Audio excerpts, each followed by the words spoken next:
Hi guys, welcome back to my channel. இந்த வீடியோவில் நம்ம பார்த்தீங்கன்னா விஜய் டீமில் ரொம்பவே சூப்பர் டூப்பராக ஒன்று சீரியலில் ஒன்று தான் தெய்வம் தந்த வீடு. ஸோ அதில் ஆக்ட் பண்ண ஆக்டர்ஸோட ரியல் லைஃப் பார்ட்னர் தான் ஷேர் பண்ண போகிறோம். ஆல்ரெடி இந்த சீரியல் ஆக்ட் பண்ணவங்க இப்போ எப்படி இருக்காங்க, அவங்களோட கரண்ட்லி பிக்சர்ஸ் நம்ம ஷேர் பண்ணியிருக்கோம்.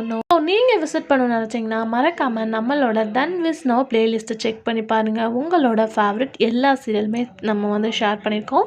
ஸோ இதில் உங்கள் ஃபேவரட் நான் மிஸ் பண்ண நிறையவே சான்சஸ் இருக்குது. ஸோ யார் அப்படின்றத கமெண்டில் ஷேர் பண்ணுங்கள். வீடியோ பிடிச்சா அப்படியே லைக் ஷேர் சப்ஸ்கிரைப் பண்ணிக்கோங்க. இப்போ வாங்க வீடியோக்குள்ளே போகலாம்.